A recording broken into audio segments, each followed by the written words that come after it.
भएको छ त्यसलाई हो त्यो भ्रम हामीहरू त्यो चाहिँ भ्रम तपाईँले चिर्दिनु भयो भने त्यति नै काठमाडौँको चाहिँ खोला छेउको सार्वजनिक जग्गा हो क्या हजुर त्यो काठमाडौँको चाहिँ खोलाको जग्गा हजुर काठमाडौँको त्यो खोला छेउमा बसेको चाहिँ उहाँहरूको लागि हो क्या हजुर बाढी आउँदाखेरि त्यो उहाँहरू बसेको बस्ती भन्दा माथिसम्म आउँछ क्या हजुर अनि हरेकचोटि बर्खा लाग्दा असारमा चाहिँ उहाँहरूलाई निकालेर अर्को ठाउँ लानुपर्छ नि त काठमाडौँमा गर्न खोजेको चाहिँ उहाँहरू जोखिममा बस्नु भएकोलाई सेफ ठाउँमा राख्नु पर्यो भनेको तर त्यसको गलत नेगेटिभ चाहिँ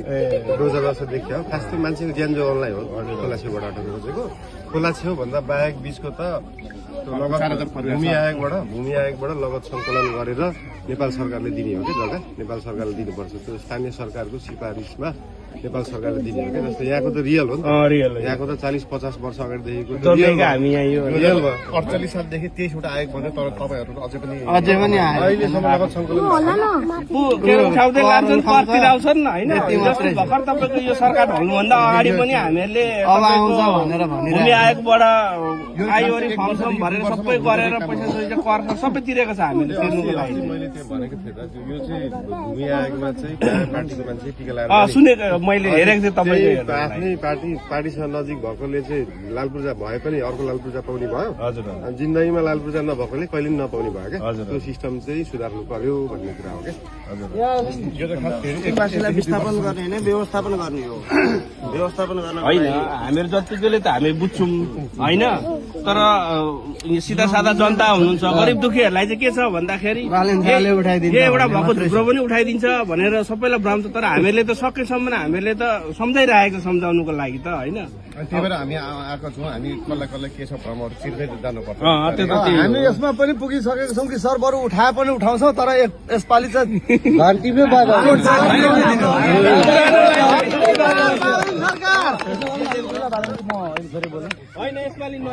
कमल 5 भनेको लगभग क्षेत्र नम्बर 5 भनेको पहिलादेखि नै एमालेको गढ हो।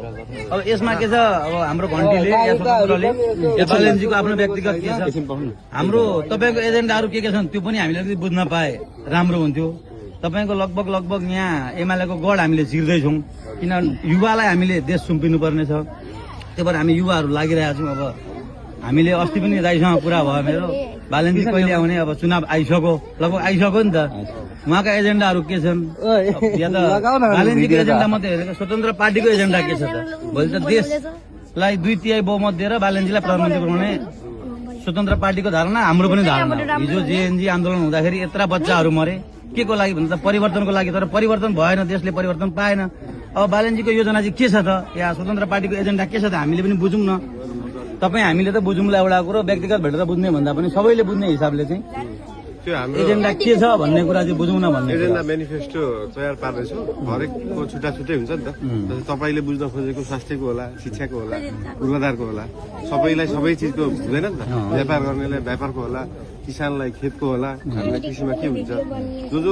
जो मान्छेलाई जे सम्बन्धी एजेन्डा बुझ्न मन छ त्यो तयार पार्दैछु त्यसको छुट्टा छुट्टै सबै बुझाउनलाई अब फागुनको पहिलो सातामा चाहिँ हामी सार्वजनिक गरेर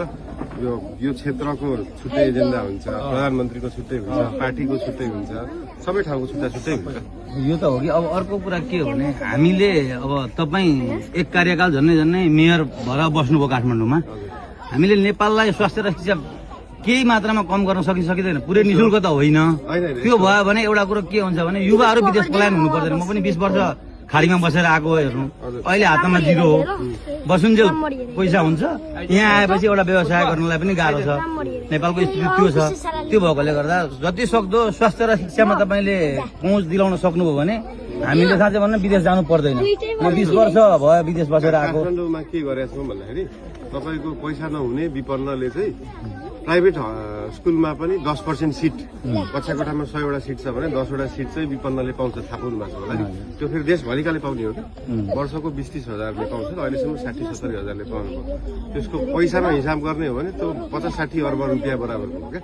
त्यो भनेको सुरुमा त विपन्नलाई दिन सक्नु पर्यो नि त 100% फ्री त हाम्रो संविधानमा लेख्नु त लेख्यो बजेट छैन 19 खर्ब बजेटले 100% पैसा हुनेलाई पनि फ्री भन्ने चाहिँ हुँदैन। तर हुनु चाहिँ के पर्यो भन्दाखेरि खल्तीमा पैसा नहुनेले पनि शिक्षा र स्वास्थ्य चाहिँ पाउनु पर्यो, पैसा अलिकति धेरै हुनेले व्यापार गर्न पाउनु पर्यो क्या, जोसँग जे छ त्यही गर्नु पाउनु पर्यो नि त। तर शिक्षा र स्वास्थ्य चाहिँ सबैले पाउनु पर्यो भन्ने कुरा चाहिँ हो। बिस्तारै बिस्तारै जाने हुन्छ। अब यो बजेट छैन भन्ने कुरामा हामीले प्रदेश संरचना खारेज गर्यौँ भने बजेट त हामीसँग इनफ हुन्छ नि। होइन बजेटमा त्यो प्रदेश संरचना धेरै खर्च छ नि प्रदेशमा त। छैन छैन त्यो न्यून खर्च, त्यो कलममा जाने न्यून खर्च हो क्या त्यो। त्यो भत्ता पनि एउटा सत्ता भ्रम हो अब क्या। सुकिया गर्दा धेरै खर्च छ नि वालेन्जी। त्यो होइन मन्त्रीले सांसदले खाएको तलब होइन क्या, तिनीहरूले अरू बाहिर गरेर बेच्नु भ्रष्टाचार गरेको अहिले हामी निस्किन्छौँ है।